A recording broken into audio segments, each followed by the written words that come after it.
for me personally, I'm very competitive. So I don't care. I want to play with somebody that wants to win. I want to play with somebody competitive. Who I don't want to play with is somebody that's going to get mad at me. You want someone that's going to be encouraging. Yeah. And I've seen you particularly play well when people are hyping you up or they're like hyped that your team. I freaking love it. I get mad at me, but I never get mad at my partner. That's always kind of a standard that I hold on the court. And I don't want somebody to like treat me like that.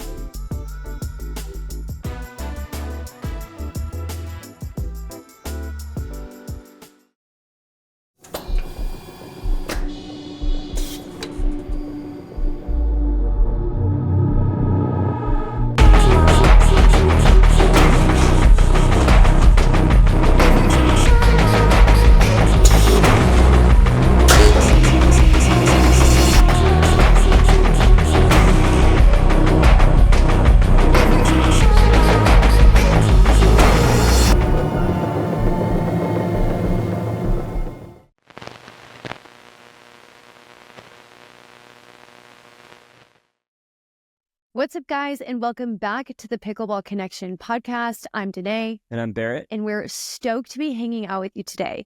Today, we're going to be doing a little segment that we call Cruise the News, where we check out pickleball forums. And today, we're talking all rec play scenarios. So I know that you guys will relate to these, and let's get into it. Yeah, let's hop right into it. So I guess our first topic would kind of hint, we're doing rec play scenarios, but also this first one has to do with tournaments. Okay. So I came across a post on Facebook, and it had quite a bit of engagement, and this is what the person said. When it comes to playing partners in tournaments, playing partners. So when it comes to partners in tournaments, okay, what are your deal breakers? So if you were to, let's go for instance, like if you were to like have a blind date. I know you've had some blind dates where you kind of show up and you've never played with this partner before. I'm not telling that story. You don't have to tell that story, okay, but just tell me, what are some things that are some bad experiences? What are some things that are deal breakers? Okay. I mean, you can tell the story. I know. I just feel like it's so out there, you guys. Maybe if we get enough comments on this video, we'll tell it. I'll tell the story. But like, it's insanity. Anyway. Normal. So blind dates, for those of you that don't know, what we're referring to is you kind of sign up with a rando and you show up at a tournament, never played with them, never met them, never played with them, don't like know anything about them. They needed a partner, you needed a partner. Maybe you were already going to be at the tournament playing one event and you're like, might as well play another event. That's how a lot of them happen.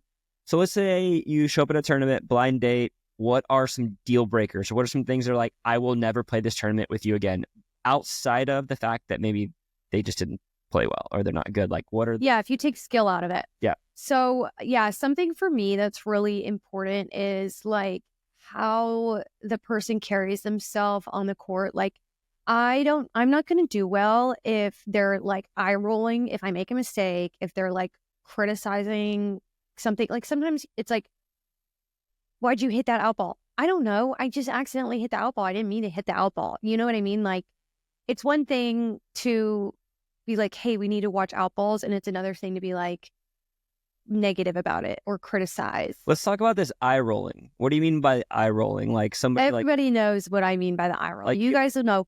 It's like you make a mistake and your partner eye rolls at you making a mistake. Like they've literally never done one thing on the court that's been a mistake in their life. Like, has this happened with a rando for you before?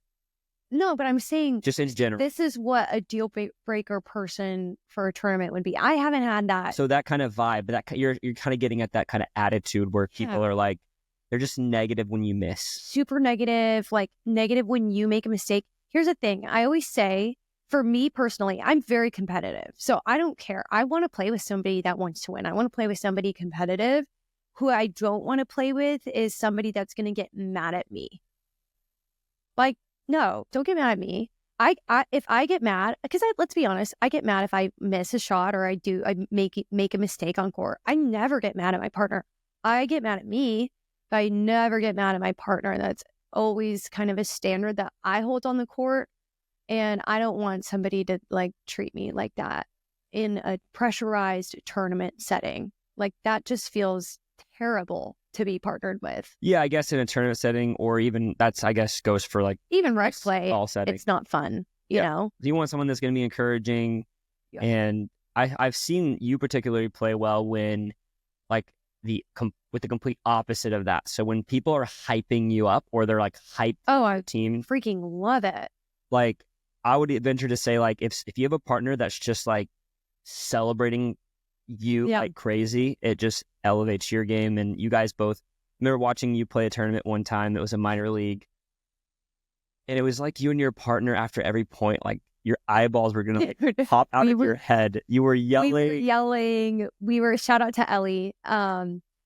We had so much fun. I lost my voice because we were cheering after like you literally didn't have a voice the next everything. Day. It was so I wasn't playing the funnest tournament I've ever wasn't played. playing in the tournament, but I was at like a business thing, and then I like stopped by after, and I was like, I missed the first part of your match, but I just like, what did I walk into?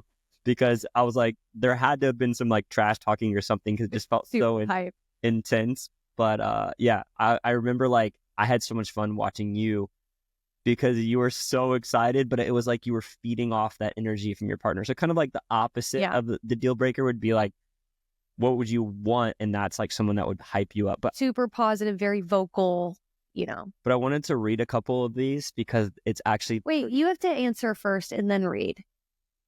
Let me read and then I got to think about it. So let me read. Fine. I'm just like, sorry, I'm in this. Some these are funny. I'm excited. in this vein right now. So this person said deal breakers would be spouse. And then they said, just kidding. So obviously we've played tournaments together and still married. That's one of our biggest flexes. Yeah. Because we definitely get some fights. There definitely is creates an interesting, different kind of pressure when you play with your spouse. Doesn't have to. We've gotten better at it, I think. I've had a lot of fun too playing with you too. So I would say that it's not like for us, it's at least for me, it's not like it's like, oh my gosh, it was a worse experience. Like we have a lot of fun when we play too. We're just both very competitive. Right. And so this next comment got 23 reactions, just the comment. This person said, no deodorant. Oh no. Yeah. Have you ever played with a partner that smells bad? No, but it would be a deal breaker. You think? Yeah. Like, what would you do? I mean, unless they were like a 6-0 on Duper, it'd be pretty hard for me. Let's say they were like a solid like 5-5, like pretty freaking. No, that's good. I would still play. But like they reek.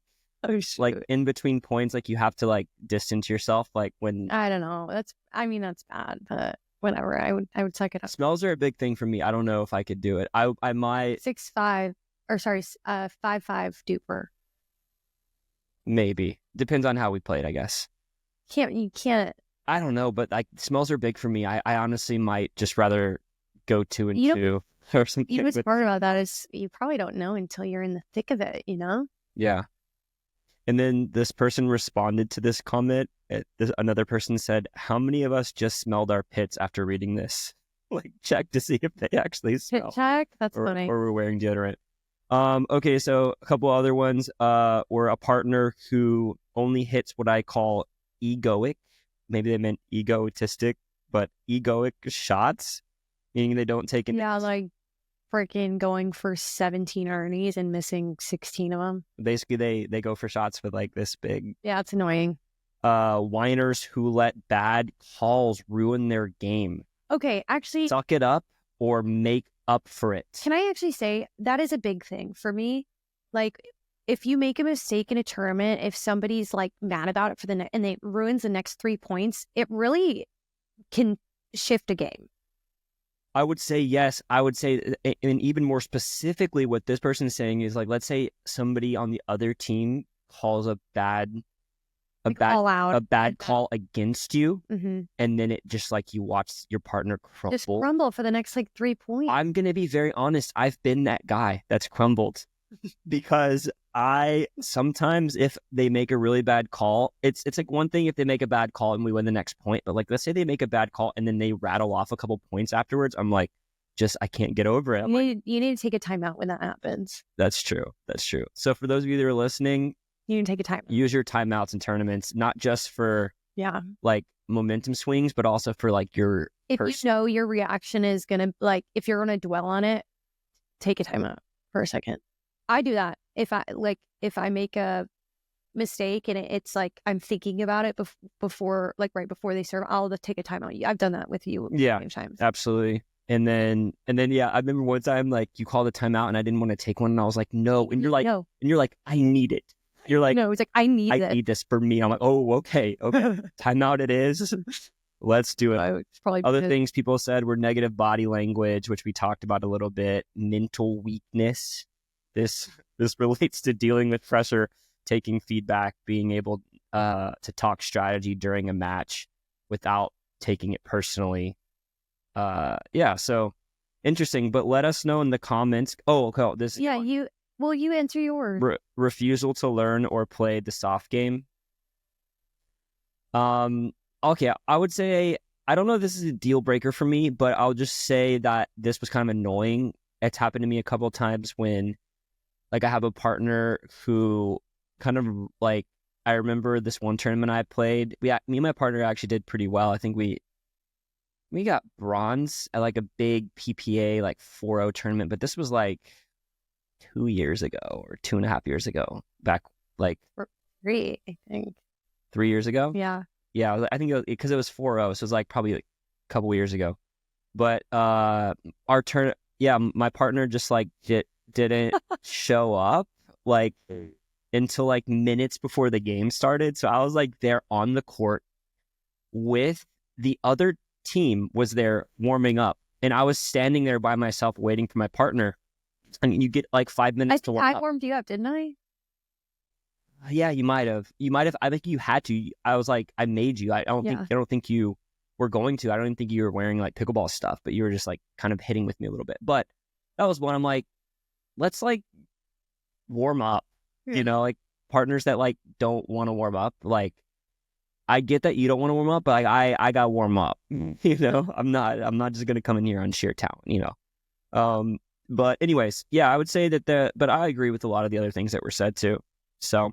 Negativity, giving up. I did have one other partner once that it was kind of like we were playing a team that was like, we were playing 5-0 PPA tournament. It's like big tournament. And it was like the first round, and we were playing the team that ended up getting, I think, silver. And so it was a pretty good team. And it was a close match. And then like they rattle off a couple points, and I think we were down like 4-8, and it's like my partner was just like gave up. Mm-hmm. Yeah, basically just kind of like, I'm like, dude, it's like 8-4, 9-4, like we can absolutely come back. And it was like, and they rattled off a couple points on errors that I made. Yeah. So it's like he kind of was like frustrated clearly that I made a couple errors. This one, like he like went for an Ernie, and the ball came back, like, you know when your partner goes for an Ernie but the ball comes back to like their side of the court. Yeah. So you're like supposed to slide over and cover where they were supposed to be. Yeah. But like he Ernied, and I didn't like slide in to cover his spot. Like, cause I'm basically having to take the whole court because he's off the court. And I didn't slide, and the ball came right back, and I got there late, and I missed the put away. And he was like, ever since then, he just kind of gave up. That was frustrating. Yeah, I remember that.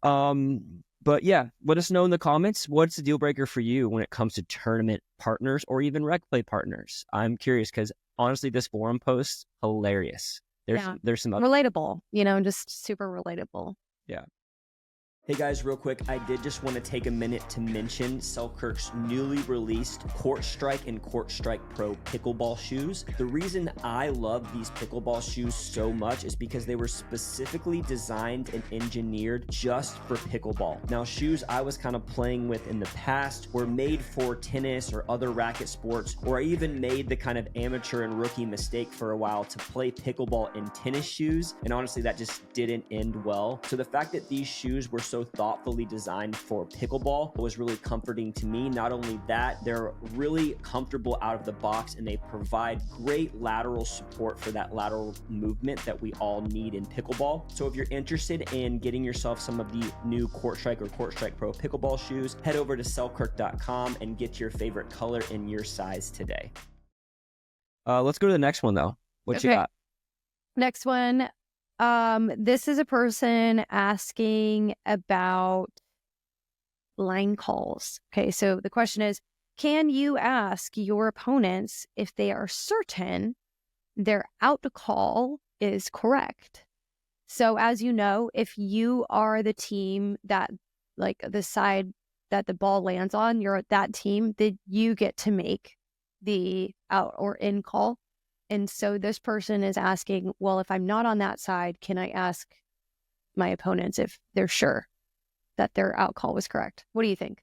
I know what you think. I mean, I know what you do. Because I've done this. Because I absolutely do this. Like, no shame. Like, it's if somebody makes a confident call, even if I believe that the ball was in and they called it out or vice versa, if it's a confident call, I'll normally just like continue. If they hesitate, this is what bothers me.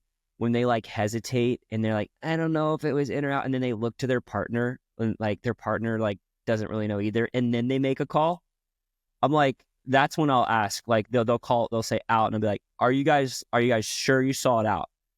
Because like clearly just a second ago you weren't sure, and I like to play by the rule, when in doubt, it's not out. It's not out. So the fact that you hesitated is probably a little too close for you to call. And I get it. Like sometimes you don't have a great angle. Maybe your partner has a better angle, so you defer to them.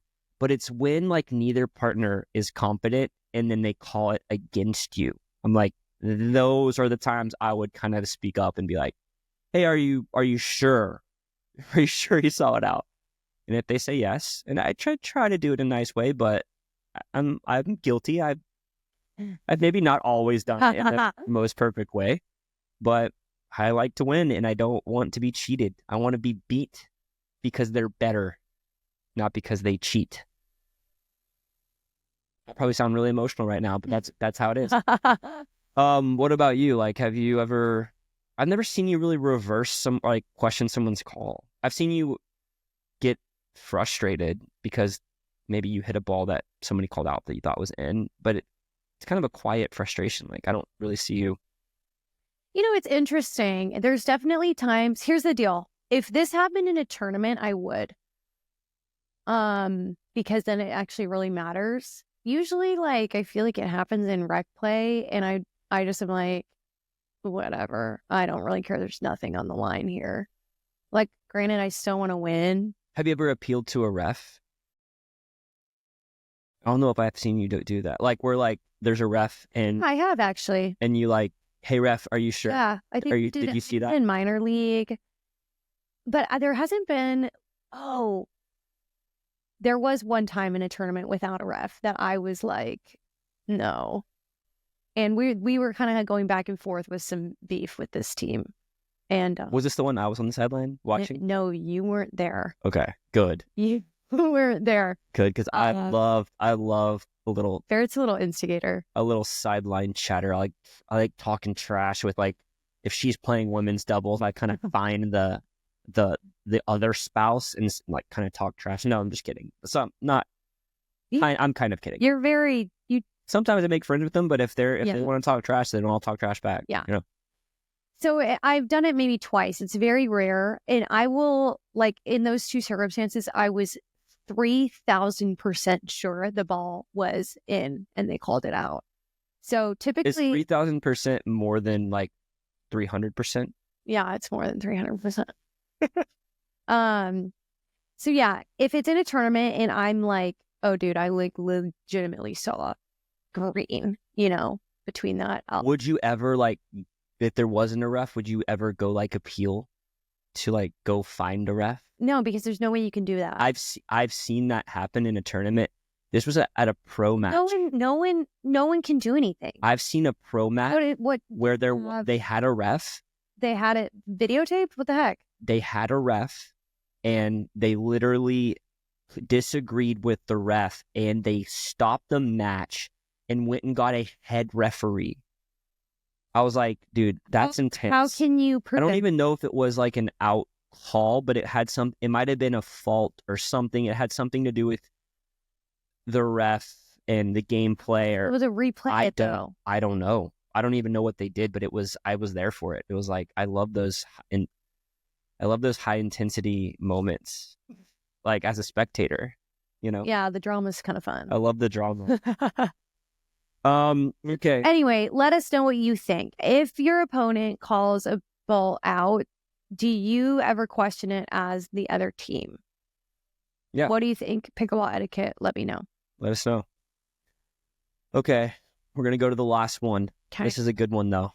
Okay. We were actually talking about something very similar to this morning. If you guys didn't know, like a lot of mornings, Danea and I will just get into it about pickleball, like random pickleballs. And this morning, Danea was on. We were doing this. Are we losers? This morning, like I saw Danea literally pull out her notes section and she was watching a match of pickleball and she was like recording, like it was like the real clear stats guy. She was like, how many times did this person win when they sped up? I was like, you are such a nerd. I know. Love it. I'm a nerd. But anyways, so we were kind of talking about this morning, but this person said on this forum, assuming all players are equal skill level, who will win the point? The team that speeds it up first or the reset team? So, interesting way to say that, but basically, let's just team that initiates attack versus responds.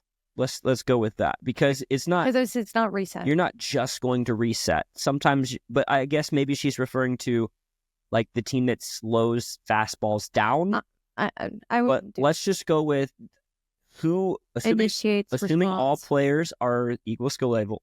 I don't know why I had a little accent there. But assuming all players are equal skill level, the team that initiates first versus the team that responds or counters, who do you think wins more often?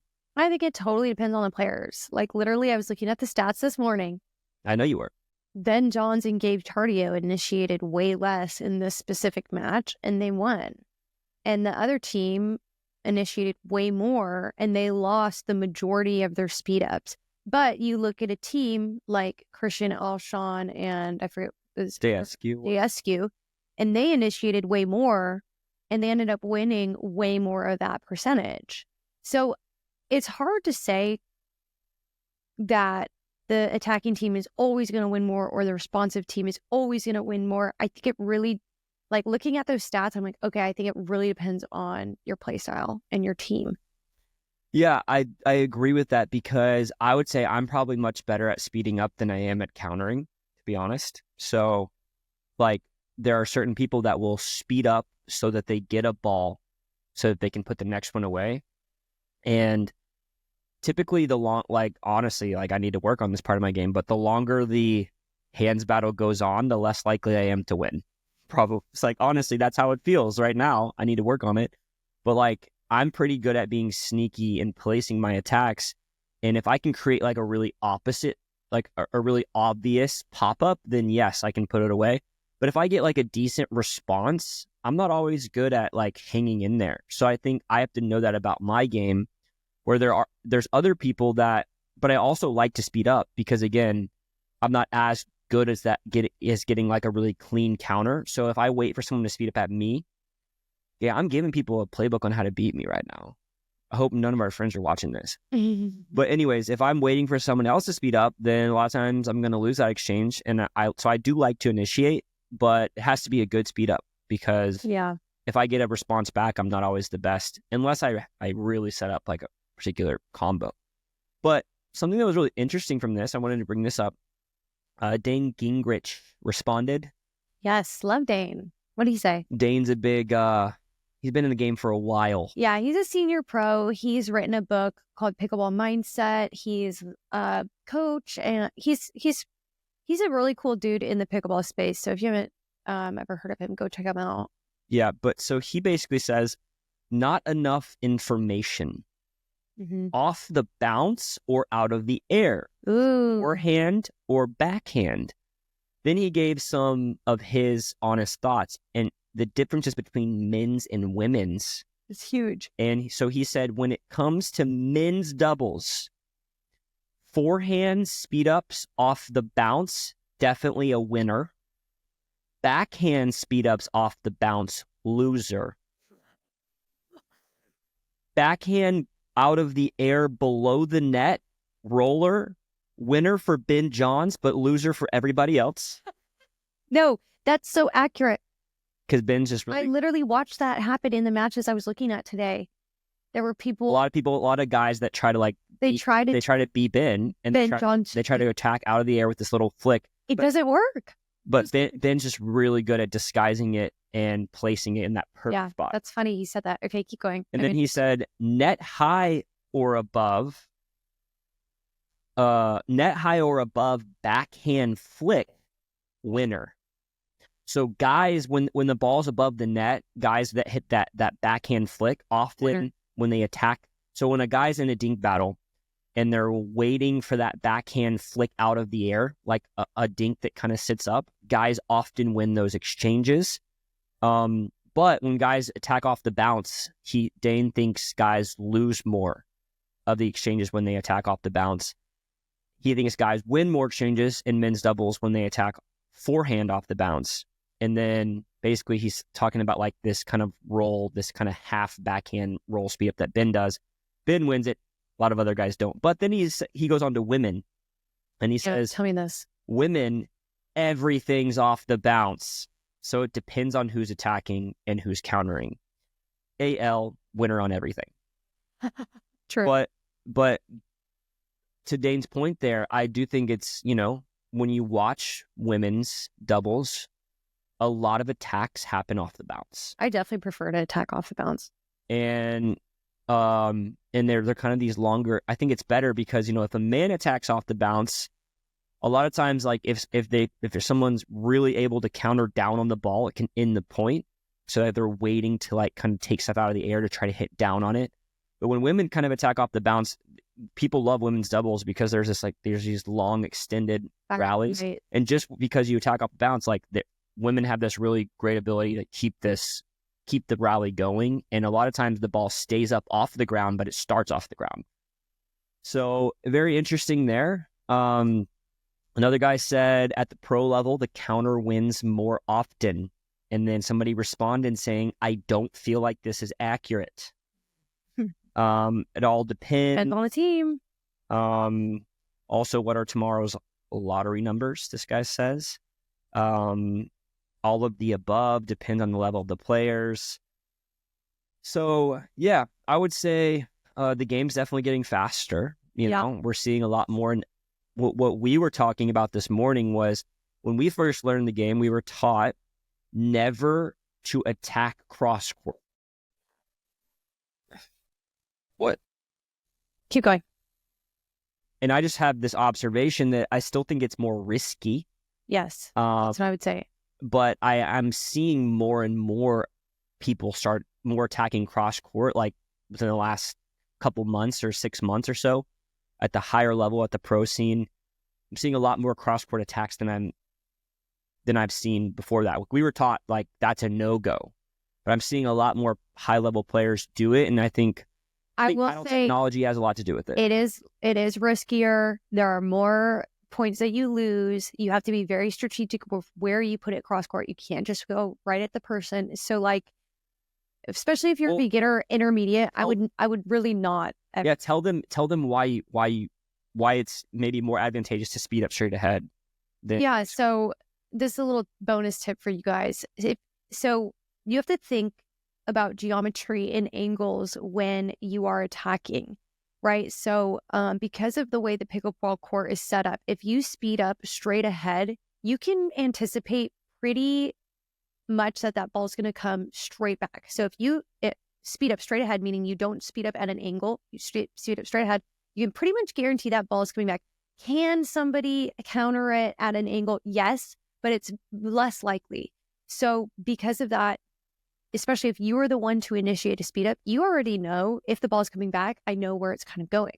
Same thing if you speed up cross body into the person in front of you, you can pretty much guarantee that if you speed up cross body, that it's going to come back at, for example, your backhand. So like a triangle. Yeah, like a triangle, like a right triangle, if that makes sense. Now, if you speed up cross court to the partner on like diagonal from you, if you speed up diagonal to them, typically that ball is like 90% chance it's going to come right at your partner. The reason why it gets your partner in trouble is because they didn't initiate the speed up. They don't know what you're doing. And all of a sudden they have a ball firing at them. So that's why it's really risky to do a cross court speed up, because it typically gets your partner in trouble. Yeah. So they're not the one that. If you're going to speed up like at an angle, you should do it when you have the opportunity, you have the chance to clean up your speed up.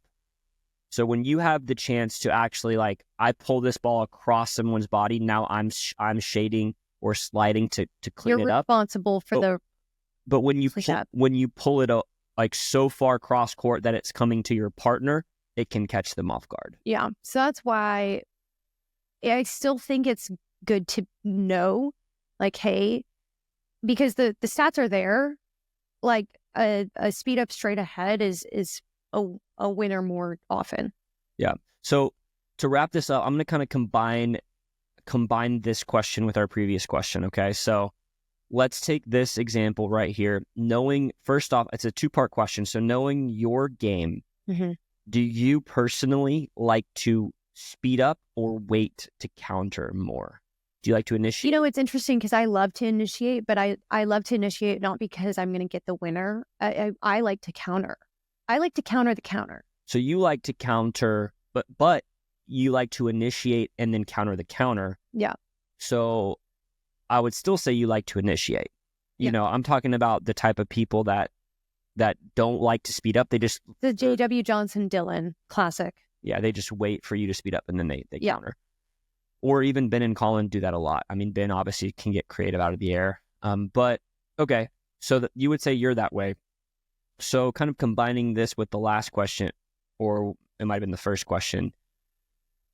If you were to build your perfect partner, would you rather them like pull the trigger first and initiate a lot? Or would you rather them kind of be very, like, I guess, would you rather have a partner that's like really good at being aggressive or really good at being like slow and steady? Let's put it that way. I mean, I don't mind it. I love when people are aggressive and smart. Like if they're pulling smart attacks and smart shots, like, love it. What I don't want is I don't want someone trigger happy that just gets nervous and pulls a speed up or just speeds up in dumb spots. Like, I don't think anybody likes that. And I don't also love somebody that just leaves opportunities on the table to attack. So yeah, but I guess that's what I'm saying is, let's say like somebody's like a more high risk, high reward player. And so, yes, maybe they're going to win 50% of their stuff, but they're going to lose 50% of their stuff, right? But then you have the person that's very like low risk and doesn't ever really go for stuff, but also doesn't miss a lot and maybe is really good at defense. Like, do you have a preference and like someone you like to play with? I don't know. Is a person that's attacking doing dumb attacks? I mean, again, I would say for the sake of the question, they get in trouble sometimes, but they also win points. They also create offense. Like, that's very hard to play with as a partner. That's very hard to play with. If I have no idea if they're gonna like just pull the trigger out of nowhere and like I don't know where they're going and I don't know where I'm supposed to go, that's very hard to play with. Especially for mixed, I think. Like, I think it's important to know like that the person, especially because the reality is in mixed, like a lot of the balls are going to be targeted at the female. And like a lot of attacks are going to come at the female. A lot of counters are going to come at the female. So it's like, I don't want somebody just pulling triggers left and right. That's very hard for me to anticipate where to go. Yeah. So maybe it could depend on whether it's women's or whether it's mixed or kind of, yeah, I hear that. And yeah, just a side note there, you made me think to mention this, but Danea and I did just release a YouTube video on playpickleball.com. If you're not already subscribed, go ahead and subscribe to the playpickleball.com YouTube channel because we come out with a brand new pickleball tip or lesson video every Wednesday. And so there's a new video released every week. And a couple weeks ago, we just released one on how to play mixed doubles and mixed doubles strategies. So if you're interested in more of what Danea was just talking about there, be sure to check out playpickleball.com. Check it out. I'll bounce the question back at you. Would you rather play with somebody really consistent, low risk, or somebody that's attack, high risk? I mean, I do think it's a hard question to answer because obviously you want the perfect blend, but I probably would venture to say, is it men's or is it you pick. Mixed?